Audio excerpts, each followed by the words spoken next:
Hello दोस्तों, स्वागत है आपका अपने YouTube channel read classes Soni ji चौं पे। दोस्तों, दिवाली का त्यौहार खत्म हो चुका है। वापस आपको अपनी स्टडी में लग जाना है। उसी को मद्देनजर रखते हुए आज हम हमारा नया टॉपिक लेके आए हैं, राजस्थान की प्रमुख वेशभूषा, जिसमें हम विभिन्न तरीके के वस्त्रों का अध्ययन करेंगे। सबसे पहले हम पढ़ेंगे पुरुषों के द्वारा पहने जाने वाले वस्त्र। दोस्तों, एक सभ्यता है आपकी बेराट सभ्यता, वहाँ से सबसे प्राचीन वस्त्र के अवशेष मिले हैं। कौन सी सभ्यता से? बेराट सभ्यता से। बोलते हैं ना बुना हुआ वस्त्र मिला, तो कौन सी सभ्यता से मिला था? बेराट से। इसी के साथ साथ बालाथल जो सभ्यता है, वहाँ से भी आपके बुना हुआ एक वस्त्र मिला है। तो दो जगह से मिला है, एक तो बेराट से और एक बालाथल। तो सबसे प्राचीन कहाँ से मिला है? बेराट सभ्यता, जयपुर से। ठीक है, सबसे पहले आज हम पढ़ेंगे पगड़ी। कौन सी गड़ी? पगड़ी। और पगड़ी को ही क्या बोलते हैं अपन? साफा, पाग, पागा, खेटा या फेटा। खेटा भी सही है और फेटा भी सही है। दोस्तों, जो पगड़ी है उसे प्रतिष्ठा का सूचक माना जाता है। किसका सूचक माना जाता है? प्रतिष्ठा का। क्योंकि आपने देखा होगा कि जब शादी मतलब कोई मन मर्जी से शादी कर लेते हैं तो घर वालों की क्या उछल जाती है?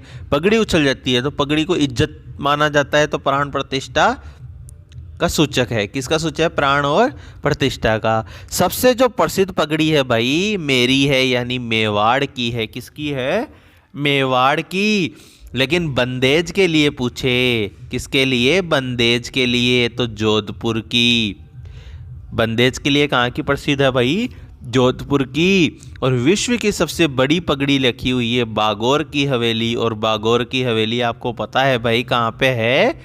उदयपुर में है। बागौर की हवेली कहाँ पे है? उदयपुर में। और जयपुर का एक आदमी है भाई, सूरज बख्श। कौन सा बख्श? सूरज बख्श। वो किसके लिए प्रसिद्ध है? पगड़ी बांधने के लिए प्रसिद्ध है। किसके लिए? पगड़ी बांधने के लिए। अब कौन कौन सी पगड़ी कब कब बांधी जाती है उसके बारे में हम अध्ययन कर लेते हैं। सबसे पहले है भाई केसरिया। कौन सा रिया? केसरिया। और जब भी आप युद्ध करने जाओगे तो कौन सी पगड़ी पहनोगे भाई? केसरिया। लेकिन अगर आपकी शादी हो गई या हो रही है तो आप क्या पहनोगे? ठड़े ही ठड़े, मोठड़े। क्या पहनोगे? मोठड़े। फिर है लहरिया। भाई लहरिया कब? सावन के महीने में। किस मास में? श्रावण मास में। भाई फूल पत्ती वाली पगड़ी, ये पहनेंगे अपन होली के अवसर पर। और दशहरा वाला आपको याद रखना ही पड़ेगा, मदिल। कौन सा दिल? मदिल। दशहरा के अवसर पर कौन सी पहनोगे? मदिल। ये आपकी अलग अलग समय पर पहने जाने वाली पगड़ी हो गई। अब रंग के आधार पर भी पगड़ी भाई दो प्रकार की हो सकती है। एक तो एक ही रंग से रंगी हुई हो, तो उसे तो बोलते हैं राजशाही। और जो 5 रंग से रंगी हुई है उसे बोलते हैं बावरी। अब याद करवाता हूँ आपको। अगर कोई सिंगल कलर का शर्ट पहनता है तो वो राजा की तरह लगता है या नहीं लगता भाई? जैसे कोई भाई मास्टर है, खतरनाक वाला कोई अधिकारी है। ध्यान रखना, सिंगल कलर के शर्ट मैक्सिमम एक इज्जतदार इंसान ही पहनेगा जो राजा की तरह लगेगा। तो एक ही रंग की जो पगड़ी है उसे क्या बोलते हैं? राजशाही, यानी राजा की तरह। और वैसे मान लो आपने कई लोगों को देखा है जो भाई इधर से पाती लगे हुए, इधर से पाती लगे हुए, अलग अलग कलर के क्या पहनते हैं? वस्त्र पहनते हैं। बन देख रहा पका है, बोले अच्छा सांसी बाव रहे हो, सो लाग रहे हो। बोलते हैं नहीं बोलते? तो 5 रंग की जो पगड़ी होती है उसे क्या बोलते हैं? बावरी। कोई दिक्कत है क्या? नहीं है। आगे आपके कुछ पगड़ियाँ है जो स्थान विशेष के लिए प्रसिद्ध है, जैसे खुट्टेदार। भाई जयपुर के लोग हर जगह खुट्टी गाड़ने में भाई बिजी रहते हैं। तो खुट्टीदार पगड़ी कहाँ की है? जयपुर की। अरे भाई खिड़की और छज्जेदार कहाँ की है? जोधपुर की। आप जाके देखना वहाँ की पगड़ी कौन सी प्रसिद्ध है, खिड़कीदार या छज्जेदार। ध्यान रखना, इसमें खुट्टी तो जयपुर और खिड़की जोधपुर। चपटी पगड़ी, चपटी पगड़ी है मेवाड़। किसकी? मेवाड़। आपने पद्मावती मूवी देखी होगी जिसमें रतन सिंह कौन सी पगड़ी पहनता है? चपटी। आगे भीलों की पगड़ी को बोलते हैं पोत्या। आप तो ऐसे मान लो भील के हो गया पोता, तो पगड़ी को बोलते हैं पोत्या। एक बार क्वेश्चन आया हुआ था कि अमर शाही, भीम शाही, गज शाही, मदन शाही तथा स्वरूप शाही क्या है? तो दोस्तों ये सभी के सभी प्रकार हैं पगड़ी के। सभी के सभी किसके प्रकार हैं? पगड़ियों के प्रकार है। अमर शाही, भीम शाही, गज शाही, मदन शाही, स्वरूप शाही, सभी सभी क्या हैं? आपके पगड़ी के प्रकार है। दूसरा अपन वस्त्र पढ़ते हैं अंग रखी। कौन सी रखी? अंग रखी। और इसी का दूसरा नाम है बुगदरी। बुगदरी और बुगत्री दोनों एक ही बात है। तो अंगरखी को क्या बोलते हैं? बुगत्री। ये शरीर के ऊपरी हिस्से पर पहना जाता है। कहाँ पर पहना जाता है भाई? ऊपरी हिस्से पर।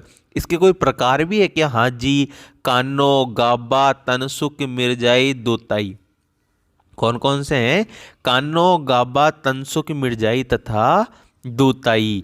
इसे क्या बोलते हैं भाई? अंगरखी या बुगत्री। आगे है अचकन। जो अंगरखी का उत्तर रूप होता है, क्या होता है? अंगरखी का उत्तर रूप, उसे क्या बोलते हैं? अचकन। क्या बोलते हैं? अचकन। फिर है आपके चोगा। अंगरखी के ऊपर, किस पर?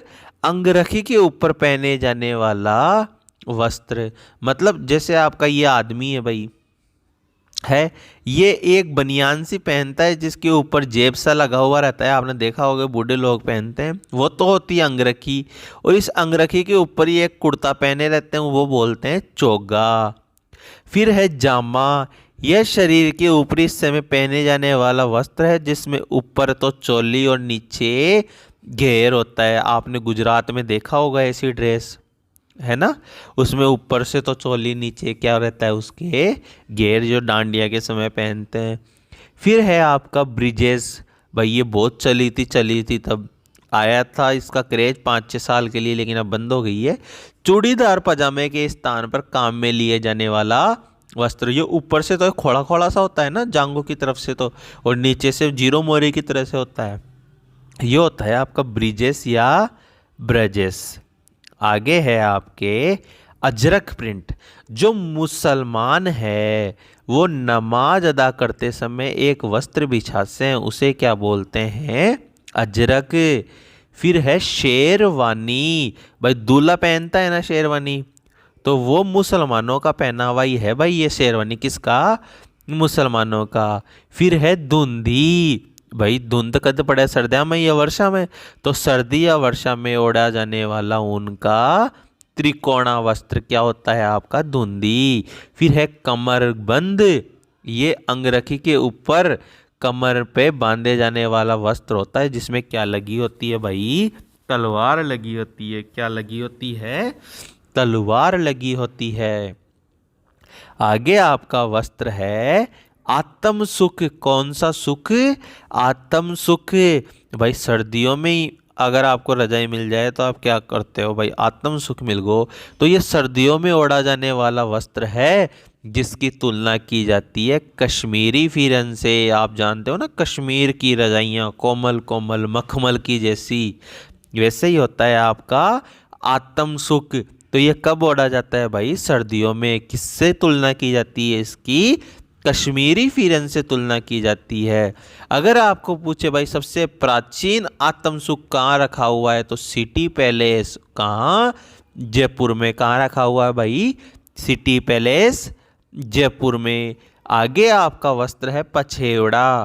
पछेवड़ा है सर्दियों का वस्त्र। तो आत्म सुख भी सर्दियों का है और पछेवड़ा भी कहाँ का है भाई? सर्दियों का। फिर आपके पुरुषों में लास्ट वस्त्र आता है धोती। भाई धोती कौन कौन जाने?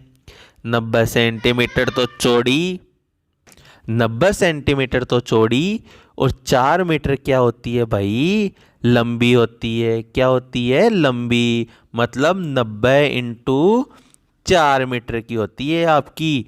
फिर है भाई भीलों की धोती को क्या कहते हैं? तो भीलों की धोती को बोलते हैं डे पाडा। कौन सा पाडा? डेपाडा। अभी अपन ने ऊपर पढ़ा था कि बिलो की पगड़ी को क्या बोलते हैं, तो पगड़ी को तो बोलते हैं पोत्या, तो पी से पगड़ी और पी से पोत्या। लेकिन धोती को बोलते हैं डेपाडा। क्या बोलते हैं? डेपाडा। ये हुए आपके पुरुषों के वस्त्र कंप्लीट। नेक्स्ट वीडियो में पढ़ेंगे महिलाओं के वस्त्र। अगर वीडियो आपको अच्छा लगा तो चैनल को सब्सक्राइब जरूर कीजिएगा। मिलते हैं नेक्स्ट वीडियो के साथ, तब तक के लिए जय हिंद जय भारत।